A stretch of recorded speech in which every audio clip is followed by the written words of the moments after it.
الحمد لله نحمده ونستعينه ونستغفره ونعوذ بالله من شرور أنفسنا وسيئات أعمالنا من يهده الله فلا مضل له ومن يضلل فلا هادي له وأشهد أن لا إله إلا الله وحده لا شريك له وأشهد أن محمدا عبده ورسوله أما بعد فإن خير الحديث كتاب الله وخير الهدي هدي محمد صلى الله عليه وسلم وشر الأمور محدثاتها وكل محدثة بدعة وكل بدعة ضلالة وكل ضلالة في النار.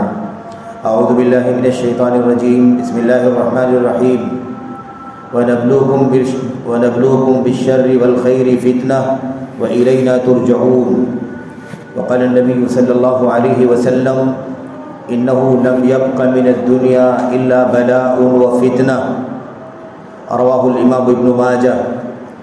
وقال النبي صلى الله عليه وسلم ستكون فتن القاعد فيها خير من الماشي من القائم والقائم فيها خير من الماشي والماشي فيها خير من الساعي من تشرف لها تستشرفه إلى آخر ما قال النبي صلى الله عليه وسلم.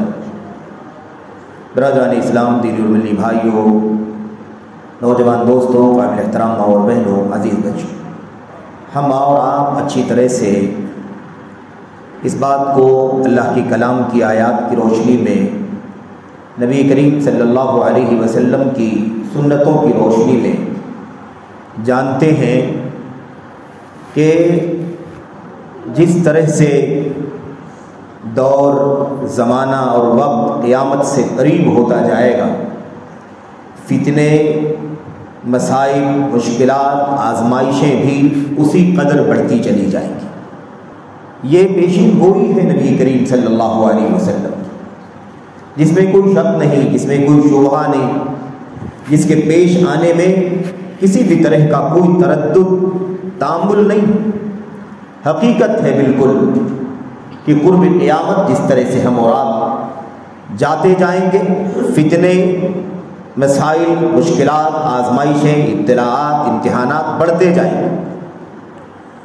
اور یہ باتیں اللہ کے نبی صلی اللہ علیہ وسلم نے اپنی احادیث میں امت سے اس لیے بیان فرمائی ہیں تاکہ امت اس سلسلے میں ہوش مند رہے، فکر مند رہے، اپنے ایمان کا، اپنے عقیدے کا، اپنے سلوک کا، اپنے منہج اور راستے کا، اپنے عمل کا، کردار کا، اخلاق کا، زندگی کی تمام تر گوشوں کا ہمیشہ جائزہ لیتی رہے. امت اپنے عقیدے کی حفاظت کے لیے فکر مند رہے، اپنے ایمان کی سلامتی کے لیے فکر مند رہے، اپنے عمل اور سلوک کے لیے فکر مند رہے.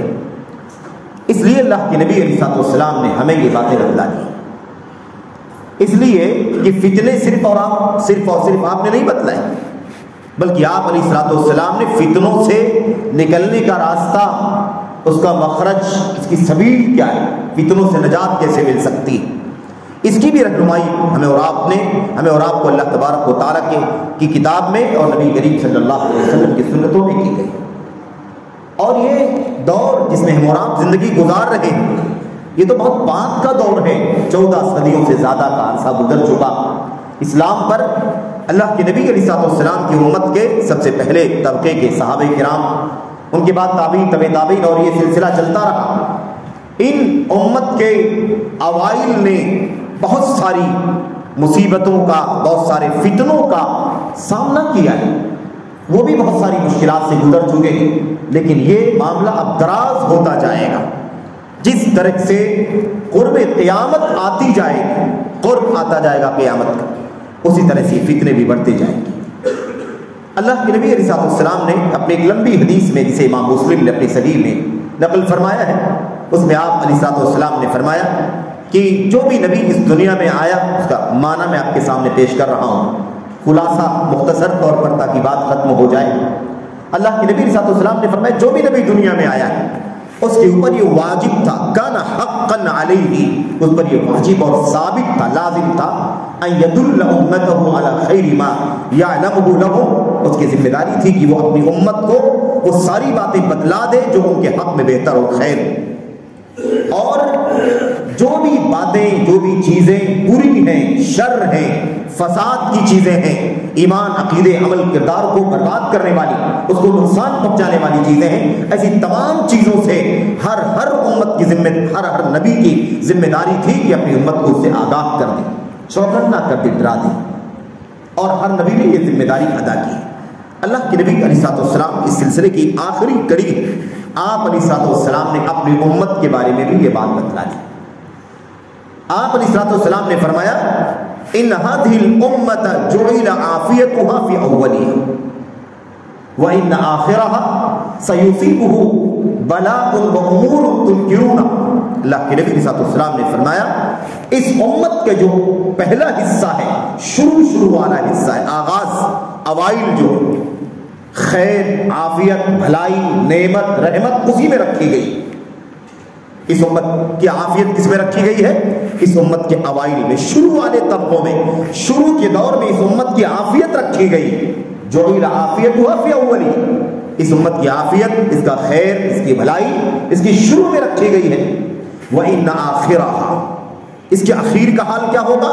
سَيُصِيبُهَا بَلَاءٌ وَأُمُورٌ تُنْكِرُونَهَا، اس میں بلائیں، مصیبتیں، آزمائشیں آئیں گی، اور ایسی چیزیں تم دیکھو گے جو تمہیں بہت ناگوار گزریں گی، بہت دکھ ہوگا، بہت تکلیف محسوس کرو گے، بہت زیادہ منکر اور گھن محسوس کرو گے اس سے۔ ایسے حالات امت کے بعد کے لوگوں کے ساتھ پیش آئیں۔ اس میں اشارہ تھا نبی کریم صلی اللہ علیہ وسلم کی طرف سے۔ آپ نے کیا فرمایا؟ ہر نبی کی ذمہ داری تھی اپنی امت کے لیے بھلائی کی ساری باتیں بتلا دے اور ساری برائیوں سے آگاہ کر دے، چوکنا کر دے۔ اور آپ صلی اللہ علیہ وسلم اپنی امت کو چوکنا کر رہے ہیں، سن لو میری امت کے لوگوں، اس امت کا خیر، اس امت کی بھلائی اس کی شروع میں رکھی گئی ہے۔ بات جس طرح سے اخیر کی طرف دھیرے دھیرے حالات آگے کی طرف جائیں گے تو اس کے اندر اللہ کے لیے دو الفاظ استعمال، بلا و امور تنکرونہا، بلا آئے گی، مصیبت آئے گی، پریشانی آئے گی، آفیت کی تلاش آدمی کرتے تھک جائے گا، آفیت ختم، پہلے ہی آفیت آ کے ختم ہو چکی ہوگی۔ وہ امور تنکرونہا، اور ایسی چیزیں جسے تم بہت برا محسوس کرو گے، منکر سمجھو گے، تکلیف محسوس کرو گے، ایسے حالات تمہارے اوپر آئے۔ میرے بھائیوں، میرے بزرگوں، نبی کریم صلی اللہ علیہ وسلم کی حدیثیں فتنوں سے آگاہ کرنے کے سلسلے میں، آنے والے حالات میں مسلمانوں کو آگاہ کرنے کے سلسلے میں، پوری امت کو آگاہ کرنے کے سلسلے میں بہت ساری ہیں۔ امت کے محدثین نے باقاعدہ اپنی حدیث کی کتابوں میں باقاعدہ چیپٹر قائم کیے، کتب قائم، کتاب الفتن، کتاب الملاحم، اللہ کے نبی علیہ السلام کی وہ حدیثیں جو فتنوں کے بارے میں ہیں، آزمائشوں کے بارے میں ہیں، آنے والے حالات کے اندر جو مشکلات، آزمائشیں، جنگیں اور ایمان اور عقیدے کے خطرات، منہج کے خطرات، حلال و حرام کی تمیز کا معاملہ مشکل ہو جانا، آدمی کے لیے اپنے ایمان اور عقیدے کو بچانا مشکل ہو جانا، عزت و آبرو کا کھلواڑ ہونا، اس طرح کے حالات جو مستقبل میں آنے والے ہیں، اس سے نبی کریم صلی اللہ علیہ وسلم کی حدیثیں بھری پڑی ہیں، محدثین نے اسے نقل فرمایا ہے اور ایک لمبی گفتگو ہے، لیکن چند باتیں اس حوالے سے کہنے والا خود اپنی نصیحت کے لیے اور آپ کے لیے یہ باتیں عرض کرنا چاہتا ہے۔ دعا ہے کہ اللہ تبارک و تعالی ہمیں اور آپ کو فتنوں سے آگاہ رہنے، چوکنا رہنے کی توفیق عطا فرمائے، فتنوں میں اپنے آپ کو فتنوں سے بچانے کی فکر کرنے کی توفیق عطا فرمائے، آمین یا رب العالمین۔ اللہ کے نبی علیہ السلام کی وہ حدیث، بلکہ اس سے پہلے اللہ کے نبی، اللہ تبارک و تعالیٰ کا وہ کلام، اللہ کے نبی صلی اللہ علیہ وسلم کی وہ باتیں جو ہم نے آپ کے سامنے پیش کی۔ اللہ تبارک و تعالیٰ فرماتا ہے وَنَبْلُوكُمْ بِالشَّرِّ وَالْخَيْرِ فِتْنَةً وَإِلَيْنَا تُرْجَعُونَ، ہم تمہیں آزمائیں گے، نبلوکم، تمہیں آزمائیں گے، بالشر والخیر، برائی کے ذریعے سے، خیر کے ذریعے سے، شر کے ذریعے سے بھی آزمائیں گے، خیر کے ذریعے سے بھی آزمائیں گے، فتنہ آزمایا جائے گا تمہیں خیر و شر کے ذریعے سے۔ وَإِلَيْنَا تُرْجَعُونَ، اور تم سب کے سب پلٹائے جاؤ گے میری طرف، تم سب کو اس دنیاوی زندگی سے گزر کر ہماری طرف واپس آنا ہوگا، لوٹنا ہوگا، یعنی آخری منزل بہرحال اللہ تبارک و تعالیٰ سے ملاقات کی ہے، اس سے کسی کو چارہ نہیں، کسی کو اس سے چھٹکارا نہیں، کسی کو اس سے میرے بھائیوں کسی بھی طرح سے خلاصی ممکن نہیں۔ اللہ تبارک و تعالیٰ سے ہمیں ملنا ہی ملنا ہے۔ انا للہ و انا الیہ راجعون، ہم سب کے سب اقرار کرتے، اعتراف کرتے ہیں ہم اللہ تعالیٰ ہی کی ملکیت ہیں، اللہ ہی نے ہمیں پیدا کیا، ہم سب کچھ، اپنا سارا وجود اور ساری چیزیں اللہ تبارک و تعالیٰ کی ملکیت ہے۔ وَإِلَيْهِ رَاجِعُونَ، ہم اللہ کی طرف ہی پلٹ کر کے جانے والے۔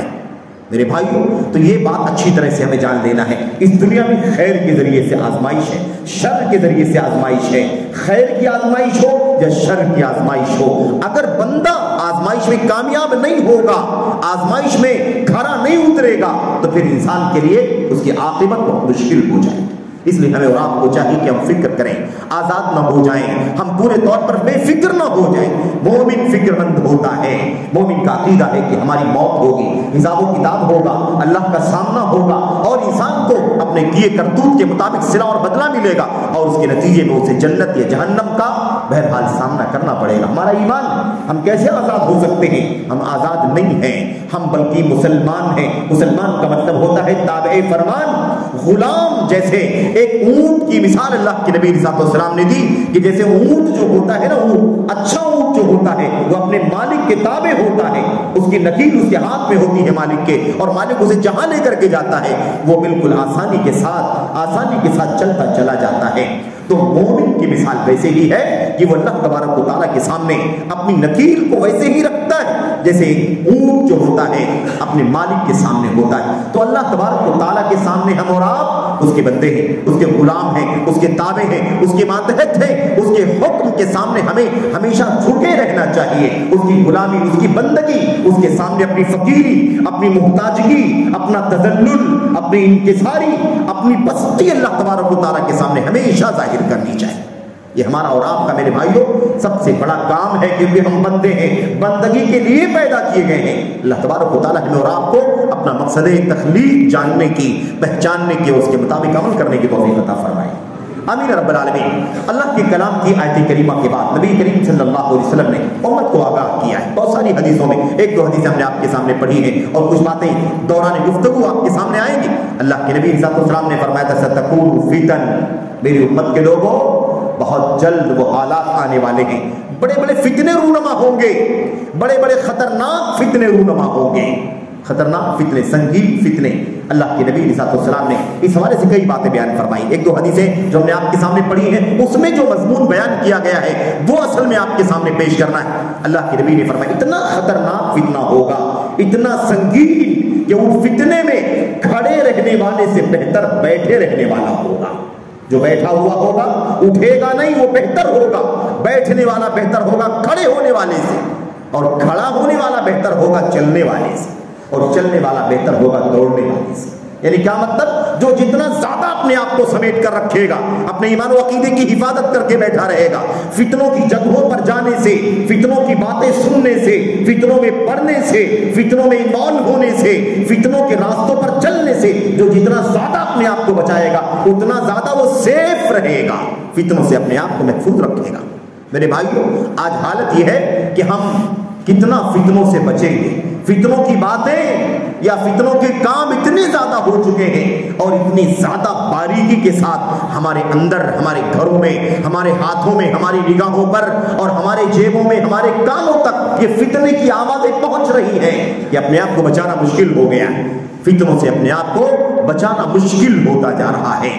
اللہ کے نبی علیہ الصلوۃ والسلام نے فرمایا تھا، اس بات کو ایسے سمجھایا کہ کوئی سنگین حالات ہو، نازک حالات ہو، اس حالت میں اگر کوئی بیٹھا ہوا ہے تو زیادہ سیف ہے اس کے مقابلے میں جو کھڑا ہو گیا ہے، اور اگر کوئی کھڑا ہے تو وہ زیادہ سیف ہے اس کے مقابلے میں جو چل رہا ہے، اور اگر کوئی چل رہا ہے تو بھی وہ اس کے مقابلے میں زیادہ سیف ہے جو دوڑ رہا ہے۔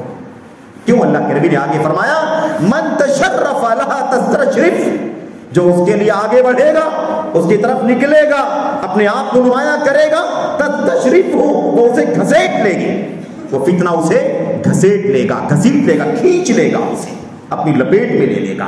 یہ معاملہ بڑا سنگین ہے، اللہ کے نبی علیہ السلام نے فرمایا تھا۔ ایسی وہ حدیث ہم بار بار سنتے ہیں جس میں اللہ کے نبی علیہ السلام نے فرمایا تھا ایسے ایسے فتنے رونما ہوں گے، یصبح الرجل مؤمنا ویمسی کافرا ویمسی مؤمنا ویصبح کافرا۔ ایسے حالات ہوں گے، ایمان کا مسئلہ آپ نے بیان فرمایا۔ فتنے تو بہت سارے، فتنے بہت سارے ہیں. حضرت میرے بھائیوں معاذ ابن جبل رضی اللہ تعالیٰ عنہ کی روایت، حضرت حذیفہ ابن الیمان رضی اللہ تعالیٰ عنہ کی روایت میں تو خاص طور پر آپ نے بہت ساری باتیں بیان فرمائیں. انسان کے فتنے، انسان کی آزمائش کئی جگہوں پر ہوتی ہے، لیکن ایک آزمائش چھوٹی ہوتی ہے. صبح شام کھانے پینے اٹھنے بیٹھنے، پڑوس میں کاروبار میں ملنے جلنے والوں کے درمیان مسائل ہیں، جھگڑے ہیں، انتشار ہیں، اختلافات ہیں. یہ فتنے چھوٹے ہیں. بڑے جو فتنے ہیں وہ عقیدے کے فتنے ہیں، ایمان کے فتنے ہیں. یعنی ایسے حالات سے آدمی گزرنے لگے جس میں اس کا ایمان خطرے میں پڑ جائے، اس کا عقیدہ خطرے میں پڑ جائے، اس کا منہج جو سنت کا راستہ ہے، صحابہ کا راستہ ہے جس پر چل کر کے اسے نجات مل سکتی ہے، وہ خطرے میں پڑ جائے. نئے نئے فرقے، نئے نئے فتنے، نئے نئے مسائل، نئے نئے دھڑے، نئے نئے نام کے ساتھ اسلام پر حملے. انسان ایسے حالات سے جب گزرے گا تو یہ سب سے بڑا فتنہ ہوگا، سب سے خطرناک فتنہ ہوگا. کیونکہ اللہ کے نبی نے کیا فرمایا؟ آپ نے اس حوالے سے بات بیان فرمائی کہ سب سے خطرناک معاملہ فتنوں کے سلسلے میں ان فتنوں کا ہوگا جو فتنے انسان کے ایمان کو برباد کر دیں، عقیدے پر حملہ کریں. آپ علیہ السلام نے فرمایا آدمی صبح میں مومن ہوگا، شام تک کافر ہو جائے گا. شام میں ابھی مومن تھا، صبح ہوتے ہوئے کافر ہو جائے گا. یعنی آدمی اس طرح سے اپنے ایمان سے برگشتہ ہوتا چلا جائے گا. حالات ایسے نازک ہوں گے کہ ابھی ہم دیکھتے ہیں کہ ایک آدمی اس وقت صبح کے وقت مومن اور شام کے وقت فتنہ گھیر لیا اسے، اور شام ہوئی تو اسلام سے برگشتہ ہو چکا تھا. شام کو ایمان والا ہے، رات میں کسی فتنے نے اسے گھیر لیا اور وہ ایمان سے برگشتہ ہو کر کے صبح ہوئی تو ایمان سے خارج ہو گیا. ایسے فتنے رونما ہوں گے. ہمیں نہیں معلوم وہ حالات ابھی کب آئیں گے ایگزیکٹ، لیکن اللہ کے نبی صلی اللہ علیہ وسلم کی یہ باتیں بتلا رہی ہیں کہ حالات تیزی کے ساتھ ان فتنوں کی طرف جا رہے ہیں. ایمان کے خطرے، عقیدے کے خطرے، فکر کے خطرے، منہج کے خطرے، سنت سے دور کرنے کا اتنا بڑا ہتھ کنڈا استعمال کیا جا رہا جس کے دیکھو وہ اسلام کے نام پر فرقے، اسلام کے نام پر پارٹیاں، اسلام کے نام پر شخصیات، اسلام کے نام پر مختلف انداز کے میرے بھائیوں ایسے ایسے حملے کر رہا ہے کہ انسان پتہ نہیں پاتا کہ آخر کس کے پیچھے چلے، کس کو صحیح مانے. اس کی شکل تو اچھی ہے، اس کا چہرہ تو اچھا ہے، اس کا سلوگن تو اچھا ہے، اس کا اسٹیج اچھا ہے، اس کا بینر اچھا ہے، اس کا نام اچھا ہے، اس کا سوشل کام بہت زیادہ اچھا ہے، لیکن ہمیں نہیں معلوم کہ اس کے ایمان اور عقیدے کا کیا مسئلہ ہے، اس کے منہج کا کیا مسئلہ ہے. یہ خطرات ہیں میرے بھائیوں، بڑی مشکلات ہیں. میں آپ کے سامنے بات عرض کرنا چاہتا ہوں کہ بہت سارے فتنوں کے ضمن میں جو بڑے فتنے ہیں وہ کون سے فتنے ہیں؟ وہ یہی ایمان و عقیدے کا فتنہ ہے. آپ یاد کریں اللہ کے نبی صلی اللہ علیہ وسلم نے یہ بات بھی بیان فرمائی. آپ کے صحابی حضرت عبداللہ بن مسعود رضی اللہ تعالیٰ کو بیان فرماتے ہیں. آپ نے جو بات بیان فرمائی ہے وہ آج منظر نامے میں کہیں نہ کہیں دکھائی دے رہا ہے. میرے بھائی ابن مسعود رضی اللہ تعالیٰ عنہ نے فرمایا کیف انتم اذا لبستم الفتنہ، بھلا اس وقت تمہارا کیا حال ہوگا امت کے لوگوں، بھلا اس وقت تمہارا کیا حال ہوگا جب تمہیں فتنہ اپنی لپیٹ میں لے لے گا. اور اس کے بعد انہوں نے فرمایا کہ حالت یہ ہوگی کہ اسی میں آدمی بوڑھا ہو جائے گا، جوان بوڑھا ہو جائے گا، بچہ اسی میں جوان ہو جائے گا. ایسا فتنہ اسے اپنی لپیٹ میں لے لے گا کہ جوان اسی فتنے میں بوڑھا ہوگا، بچہ اسی فتنے میں جوان ہو جائے گا.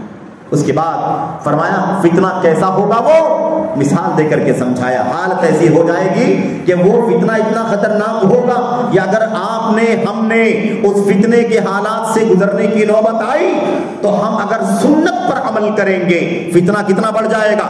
اگر سنت پر عمل کریں گے تو لوگ اس کو بدعت کا نام دیں گے، اور اگر ہم بدعت کو چھوڑ دیں گے تو لوگ کہیں گے کہ سنت کو چھوڑا جا رہا ہے. حالات ایسے ہو جائیں گے، سنت پیمانہ بدل جائے گا، حق اور باطل کا پیمانہ کیا ہوگا، بدل جائے گا. حق کو باطل سمجھ لیا جائے گا، باطل کو حق سمجھ لیا جائے گا. حق پرستوں کو باطل پرست اور باطل پرستوں کو حق پرست سمجھ لیا جائے گا. میرے بھائیوں اللہ کے نبی صلی اللہ علیہ وسلم کی حدیث بھی بہت صریح طور پر اس بارے میں ہے، جسے علامہ البانی رحمۃ اللہ علیہ نے اپنی کتابوں کے اندر صحیح قرار دیا. یہ جو روایت آپ کے سامنے ہے اس کے اندر ابن مسعود رضی اللہ تعالیٰ عنہ نے بات بیان فرمائی ہے، حتی اذا ترک منہا شیء قالوا ترکت السنہ، اگر فتنے کی کسی چیز کو چھوڑ دیا جائے گا، جو فتنہ لوگ مبتلا ہیں فتنے میں، اگر وہ کام آپ نہیں کریں گے تو لوگ آپ سے کہیں گے ترکت السنہ، سنت کو چھوڑا جا رہا ہے، سنت کو چھوڑا جا رہا ہے، جبکہ آپ فتنے سے بچ رہے ہیں، آپ بدعت کے فتنے سے بچ رہے ہیں، آپ بدعقیدگی کے فتنے سے بچ رہے ہیں، آپ حرام کے فتنے سے بچ رہے ہیں، آپ اپنے منہج کو بچانے کے لیے دور ہٹ رہے ہیں، لوگ کیا کہیں گے ترکت السنہ، سنت کو چھوڑا جا رہا ہے۔ ابن مسعود رضی اللہ تعالیٰ عنہ سے اس وقت کسی نے پوچھا بھی تھا کہ ایسا کب ہوگا، ایسا کب ہوگا، تو انہوں نے ایک بڑا لمبا جواب دیا تھا، بڑا پیارا۔ آپ نے فرمایا تھا جب علماء کم ہو جائیں گے، جہلاء زیادہ ہو جائیں گے، جب عمراء زیادہ ہو جائیں گے، امناء کم ہو جائیں گے، جب پڑھنے والے زیادہ ہو جائیں گے اور ٹھوس علم والے کم ہو جائیں گے، تب یہ حالت ہو جائے گی، دنیا کی حالات یہ ہو جائیں گے۔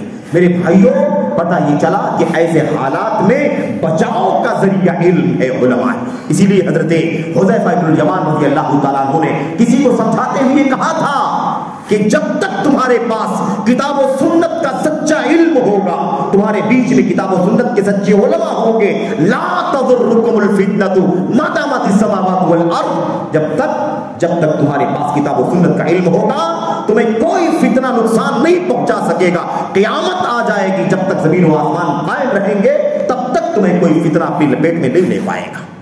سچا علم انسان کو فتنوں سے بچاتا ہے۔ بہرحال اللہ کے نبی صلی اللہ علیہ وسلم نے فرمایا تھا سیاتی علیکم سنوات خداعات، اے میری امت کے لوگوں، تمہارے ساتھ ایسے حالات آنے والے ہیں، دھوکے والے سال آنے والے ہیں، دھوکے کے ایام، ایسا زمانہ، ایسا وقت، ایسے حالات آنے والے ہیں جو دھوکے والے ہوں گے۔ انسان دھوکے میں رہے گا، انسان خدشے میں رہے گا، انسان سمجھے گا کچھ، حقیقت ہوگی کچھ، یہ صورتحال ہو جائے گی۔ اس کے بعد اللہ کے نبی علیہ السلام نے وضاحت فرما دی، آپ نے فرمایا وہ دھوکے والے سال آئیں گے تو اس میں کیا ہوگا، اللہ اکبر، آپ نے فرمایا یصدق فیہ الکاذب ویکذب فیہ الصادق ویؤتمن فیہ الخائن ویخون فیہ الامین وینتم فیہ الرویبضہ۔ اللہ کے نبی نے فرمایا ایسا دھوکے والا سال ہوگا کہ اس میں سچوں کو جھوٹا مان لیا جائے گا، سچوں کو جھوٹا قرار دیا جائے گا، جھوٹوں کو سچا قرار دیا جائے گا، امانت داروں کو خائن قرار دیا جائے گا، خیانت کرنے والوں کو امانت دار بنا دیا جائے گا۔ وَيَكْتِمُ فِيهَا الرُّوَيْبِضَةَ، اور دھوکے والے سالوں میں جہلا بات کریں گے، جن کے پاس دین کا علم نہیں ہوگا، دین کے بڑے بڑے ایشو میں بیوقوف اور نادان قسم کے لوگ باتیں کریں گے۔ اس طرح کی بات اللہ کے نبی علیہ السلام نے فرمائی تھی۔ میرے بھائیوں، میرے بزرگوں، سارے فتنوں میں سب سے بڑا فتنہ کون سا ہے؟ ایمان و عقیدے کا فتنہ ہے۔ سب سے بڑا فتنہ کون سا ہے؟ سنت اور منہج کا فتنہ ہے۔ انسان کیسے توحید پر قائم رہے، انسان کیسے سنت کی راہ پر قائم رہے، یہ سب سے بڑا کام اور یہی نجات کا ذریعہ ہے، یہی نجات کا ذریعہ ہے۔ اللہ کے نبی محمد رسول اللہ صلی اللہ علیہ وسلم نے جب فتنے کی بات بیان فرمائی تھی تو کسی صحابی نے سوال کیا تھا، مل مخرج منہا یا رسول اللہ، اے اللہ کے نبی صلی اللہ علیہ وسلم، ان فتنوں کے بارے میں جو آپ بتلا رہے ہیں، ان فتنوں سے نکلنے کا راستہ کیا ہے؟ کیا ہے راستہ ان فتنوں سے نکلنے کا؟ تو اللہ کے نبی صلی اللہ علیہ وسلم نے فرمایا تھا کتاب اللہ کی کتاب قرآن کریم، اللہ کے نبی محمد رسول اللہ صلی اللہ علیہ وسلم کی سنت، یہ ہے فتنوں سے نکلنے کا راستہ، بچاؤ کا راستہ۔ اور آج ہم اگر اپنے ماحول کا، اپنے ملک و وطن کا، اپنے گرد و پیش کا، اپنے دنیا کے مختلف ممالک کا جائزہ لے کر کے دیکھیں تو آپ کو ہر طرف فتنے دکھائی دیں گے۔ کہیں آپ کو خارجیت کا فتنہ دکھائی دے گا، کہیں آپ کو رافضیت کا فتنہ دکھائی دے گا، کہیں آپ کو خروج کا، کہیں آپ کو جنگ و جدال کا، کہیں آپ کو تکفیر کا، کہیں آپ کو جاہلی معاشرہ قرار دینے کا، کہیں آپ کو چھوٹے سے گناہ یا بڑے سے گناہ جو کفر تک نہ پہنچتا ہو اس کے نتیجے میں دائرہ اسلام سے باہر نکال دینے کا، کہیں آپ کو انکار سنت کا فتنہ ملے گا، کہیں آپ کو توہین صحابہ کا فتنہ ملے گا، کہیں آپ کو قرآن کریم کے بے حرمتی کا فتنہ ملے گا، کہیں آپ کو علم سے، علماء سے دور کرنے کا فتنہ ملے گا، کہیں آپ کو صوفیت کا فتنہ ملے گا، کہیں مختلف فتنے ہیں، کہیں آپ کو سنت سے دوری کا فتنہ اندھی تقلید کے نام پر ملے گا۔ میرے بھائیوں، یہ سب آزمائشیں ہیں، یہ سب فتنے ہیں، خطرہ ہے کہیں وہ حالات۔ اور اللہ کے نبی علیہ السلام جب فرمایا تھا کہ ایسے